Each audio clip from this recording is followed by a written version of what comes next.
Out of a small island nation came a man driven by ruthless ambition. At his zenith, he would rule over 70 million people and transform the face of Europe. Warrior, emperor, despot, he rode the tiger of revolution to become one of the most admired and reviled men in history, Napoleon Bonaparte.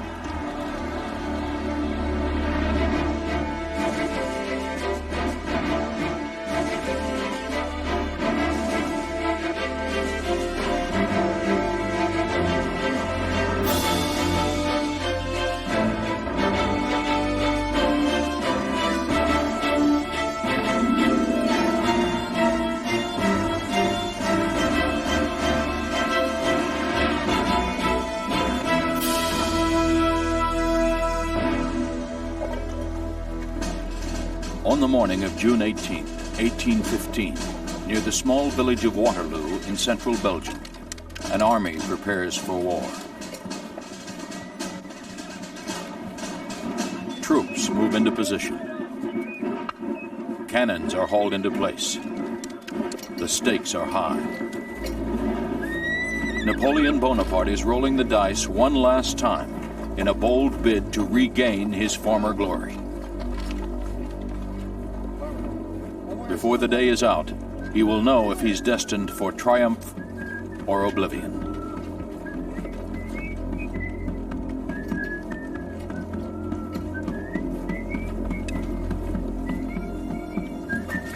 Napoleon's journey to Waterloo began 46 years earlier on the fiercely independent island of Corsica, recently annexed by the French.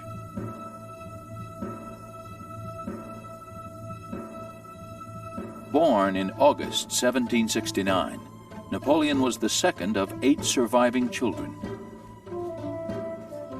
As a child, he is shy, moody, and soft-spoken. Still, his parents have high hopes for their young son.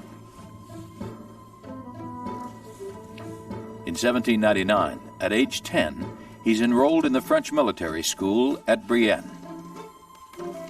There, his schoolmates mock and make fun of his small size and thick Italian accent, a memory that will haunt Napoleon and shape his character in the years to come. Still, he shows a talent for leadership and for organizing war games.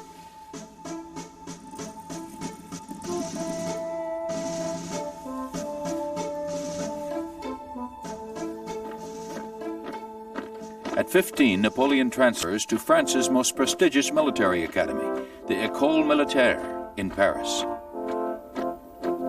A year later, he graduates 42nd in a class of 56.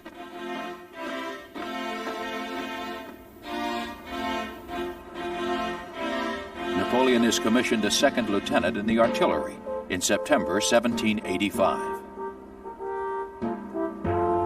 For an ambitious man, the choice is fortuitous. New advances in weaponry and tactics are about to rewrite history.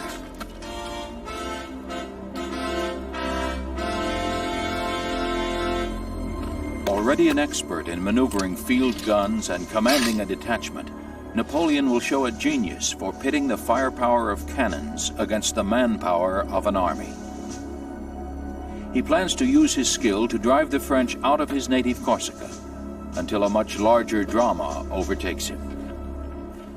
The first wave of revolution sweeps through France, and one of the great debates of the age, monarchy versus democracy. On one side sit a privileged few, living in the lap of luxury as they have for centuries. Noblemen and aristocrats are indifferent to the suffering of thousands of their countrymen who've died of poverty and starvation.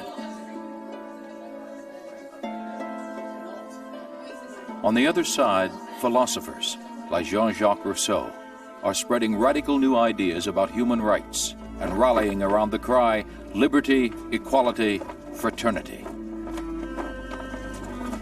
For Napoleon, liberty means freedom for Corsica, equality, the fast track to promotion. But while he embraces the ideals of the revolution, he is no anarchist.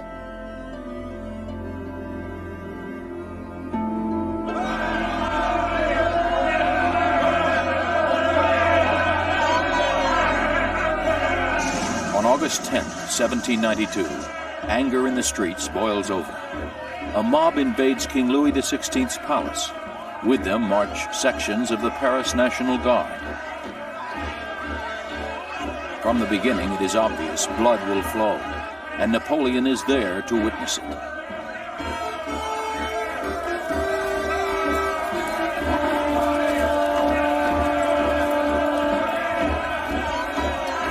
He sees the king's personal Swiss Guard form up to defend the palace. But they are desperately outmanned and outgunned.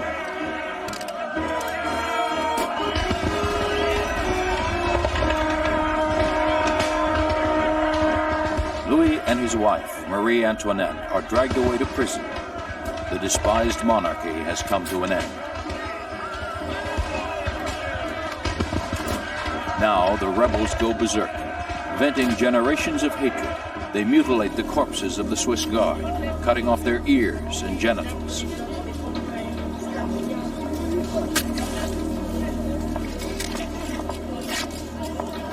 Napoleon is revolted by the butchery, and for the rest of his life, crowds will terrify him. But the worst is yet to come.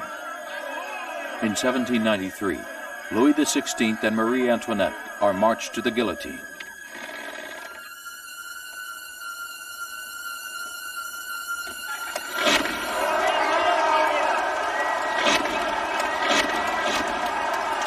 Their deaths unleash a tidal wave of blood. Over the next year, during the Reign of Terror, 250,000 people will be slaughtered. The killing triggers the new republic's first crisis, civil war. Thousands of officers resign their commissions. Seizing the opportunity for advancement, Napoleon pleads for loyalty to the government and the revolution. Fraternité, égalité, liberté. Être toujours les meilleurs. His allegiance will not go unnoticed. By the summer of 1793, France is at war with itself and most of Europe. For months, the government has been trying to eject French royalists and 18,000 combined Spanish and British troops from the great naval arsenal at Toulon. Napoleon is in command of the artillery. Nous sommes ici. Contre l'ennemi, les Anglais, ici. But his superiors are skeptical when he maps out an unorthodox plan to lay siege to the harbor instead of the town.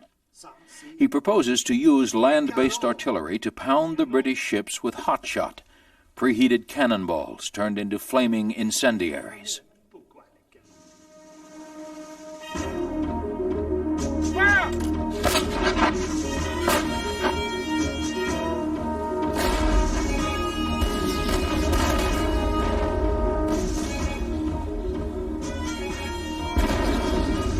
"48 hours later, to save their ships, the British withdraw. The victory earns Napoleon the rank of Brigadier General. He is now 24 years old, with time on his hands.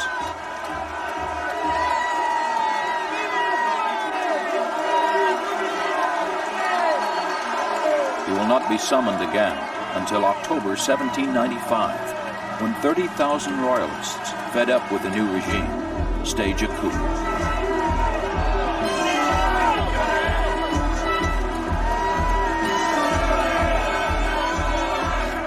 Forewarned of the attempt, Napoleon has ample time to conjure up a surprise for the rebels.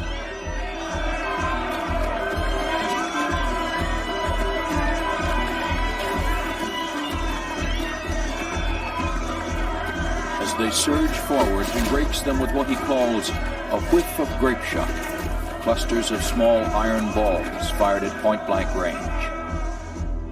Scores die instantly.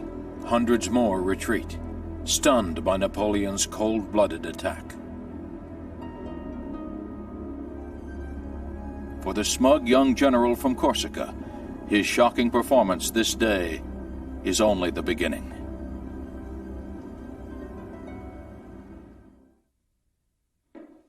Mm-hmm.